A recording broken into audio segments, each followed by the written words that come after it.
owning versus renting. And actually, Michael spurred on this question, talking about investing. Would you purchase, obviously, what do you look at first? Are you looking at owning? Are you looking at renting? And what options are you considering when it comes to this? Okay, so there's many reasons. If you're in a financial position to purchase a building, you need to look past the martial arts school, and you need to look at what else it could be used for in the event that you decide to retire or things go south and doesn't quite work out as you think it would.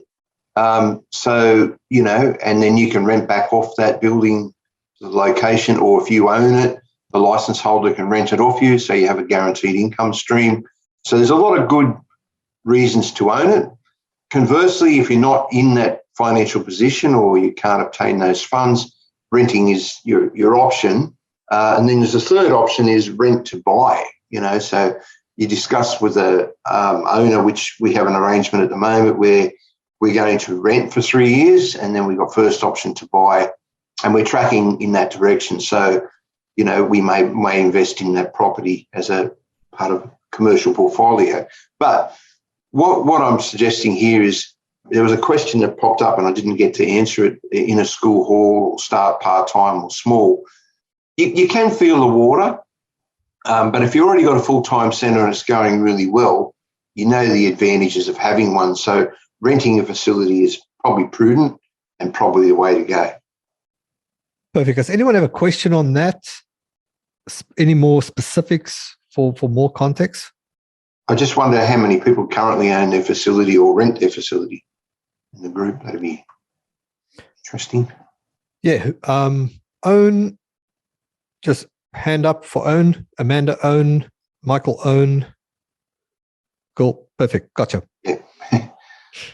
So, okay, that's good. Yeah, that's about the normal percentage of people. And, if you own it, well, you do whatever you like. But renting a full-time and setting up, it gives you a professional image. If you're going to charge a premium price, and look, we have a lot of our schools from the old era, they're still in community halls or school halls or church halls, and they do well, when trying to set up. Yeah, exactly. Is there a downside for renting a smaller venue like a school hall when trying to setting up a professional image? Yep. Well, sorry, Kevin. Yeah, so what I was just going to say, the usual scheme of things in the old days and the way we all gravitated forward eventually was to get our own facilities. You generally rented a school hall and you had your double garage set up as a bit of a mini gym for people at home, so you do a bit of extra work. And as time went on, you outgrew the school. You got to a point where the school was, the venue, the school hall was a pain, setting up, putting down and all that sort of stuff. So to start with, if there's no commercial premises nearby, I know in the UK, a friend of mine over there, Ken, and he only rents because they just haven't got commercial property. He uses school halls and he's very successful. So you can do it. We got one of our guys, he uses a hall and he has a trailer and he has like a pro shop. He backs it up to the doors and it's really good, So, there's a good progression. You start in a scout hall, then you can go into a bigger. But look, we're talking about a second location for or for expanding your current location. Whatever you want to do is you want to go there and set a professional image. So you rent a commercial property and you go for it. So I guess a question on that is, for your second location, would you maybe hold back on considering the buying option and maybe look at it further down the line, or is it never too early?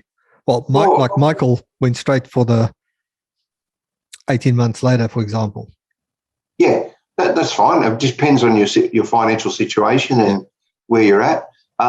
Rent to buy, you can discuss that with the landlord. Like, we got a brand new premises, one of our locations, and the whole facility. But the guy, he's keen to sell it to us if we get to our markers in due course. So, yeah. Adam had a question here. What percentage of gross do you expect for rent payment? I used it on a calculus of between 25 students pay the rent. 25 to 30 students pay the rent. Just depends what you're charging.